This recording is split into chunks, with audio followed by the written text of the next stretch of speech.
Ladies and gentlemen, welcome back to the channel, and today I'm here to ask and answer one simple question. What happened to Modern Warfare 2 Remastered? Is the project still going? Is it thriving? And are fans still able to enjoy the glory that is MW2 Remastered, the game that we've all wanted for over a decade, but for some reason, Activision refuses to give us? Well, the answer is sort of multifaceted, unfortunately. Yes, you can still play the game, but the population has taken a nosedive. When you search for matches via the server browser, it only shows you less than 40 people playing, at least at the time of this recording, which was at around 8 PM Eastern on a Sunday evening.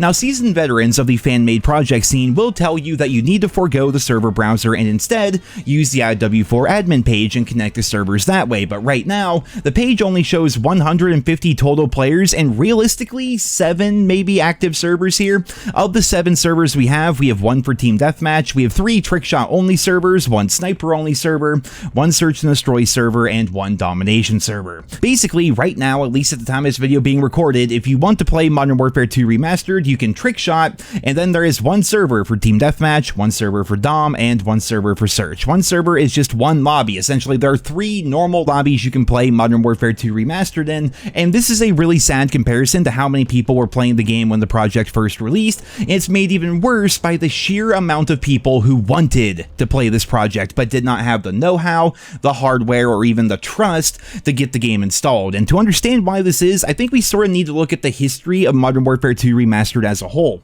Initially, the project was called H2M. It was a fan-made version of Modern Warfare 2 that fixed broken aspects of the original game while expanding upon other features such as camo challenges, map pool, and weapon count. The game was lovingly, and I mean that, lovingly, recreated to replicate the original product, but in many ways it made it better. And I would also argue that this mod, this remaster here, was also better than a lot of what we've been officially seeing released from Activision over the course of the past couple of years. And therein lied the problem. The project was too good, and Activision shut it down with a cease and desist, with members of the original H2M team citing that Activision was worried that the fan project would impact the sales of Black Ops 6. This is something that we've been seeing a lot from Activision. They absolutely positively do not want you playing their older games in any capacity. This is why older Call of Duty titles remain at near full price even a decade or more later. It's also why their collective DLC prices remain unchanged. It's why the game stopped receiving support, which means that hackers can run rampant on them with no repercussions. And it's also the reason why the servers themselves barely even run on those older titles. Just the other day, 2 days ago, I was trying to play Modern Warfare Remastered with my brother, just to take a quick trip down memory lane, you know, and see how the game was doing. And I was really sad to see that on Xbox anyway, there was maybe 20, possibly 30 people on the game in total, and the servers would shut down mid-match probably 50% of the time. This is the error that we would get. We could not connect to the Activision servers themselves, and this was not an us problem, as when we would search for another match after that happened, everybody from the previous lobby would slowly join into that lobby because they all got the same error. The servers just aren't even running anymore pretty much for Modern Warfare Remastered, which is so unfortunate because I have such a special place in my heart for that game. A lot of you probably found my channel during the Modern Warfare Remastered lifecycle. Activision shut down H2M for the same reason they refused to update, fix, maintain, or in some cases even sell their older Call of Duty games. They want everybody to be focused on the new product. They want people buying COD points, they want people buying battle passes, they want people supporting the new game so it can make the company look good to their shareholders. And that being said, I still think that shutting down a fan-made project that is completely non-profit is a horrible look for that company. Not that Activision ever really had a good look to begin with, but shutting down a non-profit, fan-made project that just celebrates, does not infringe upon, but celebrates the good aspects of COD and just how beloved that old game was.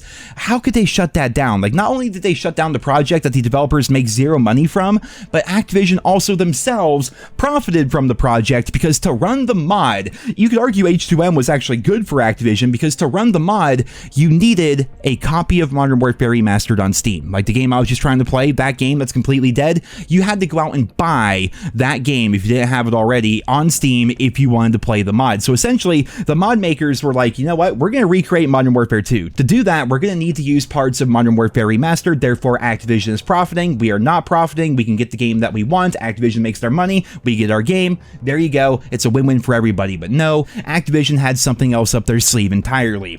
Activision allowed fans to think that this project was going to go through for weeks, months even, while they were running a sale on Modern Warfare Remastered on Steam, just for them to then sweep the rug out from under the community by shutting down the project with a cease and desist letter just 24 hours before the project was supposed to go live.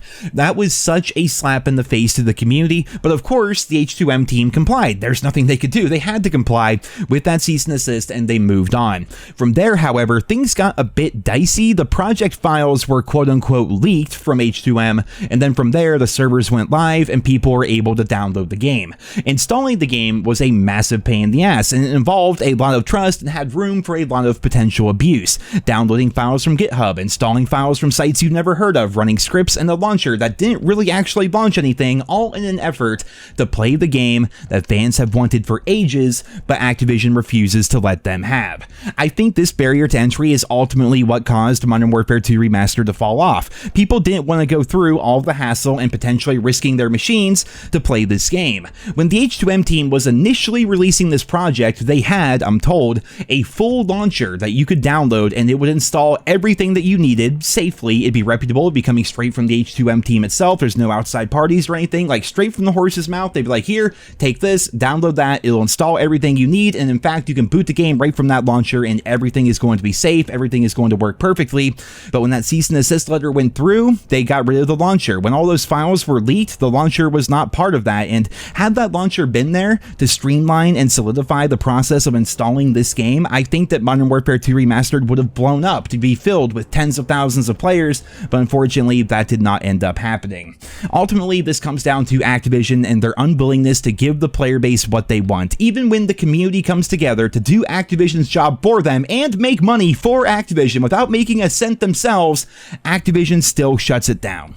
There is still a chance that the Modern Warfare 2 Remastered project could be revived in the future, but as of right now, the original H2M mod seems to be on its last leg, considering that the Black Ops 6 beta is now over, the new Modern Warfare 3 season isn't even out yet, and the game still, despite that, only realistically has like 3 lobbies running at prime time on the weekend. I do want to thank every single person who helped create this amazing project, and also the people who played the project, because this game truly is nothing short of incredible. It's pretty much everything that I personally want out of a Call of Duty game, and the fact that it came from passionate fans makes the whole thing even more incredible. Hopefully the servers continue going and the population continues for the foreseeable future, because you can still play the game. You're just going to have a very small number of lobbies to choose from, and the connection likely isn't going to be all that good, which in all reality isn't too far off from what it's like to try to boot up and play the old Xbox 360 and PlayStation 3 era Call of Duty titles. But ladies and gentlemen, there you have it. Hopefully I answered your question here today. What happened to Modern Warfare 2 Remastered? The game can still be played, like I said, but it's definitely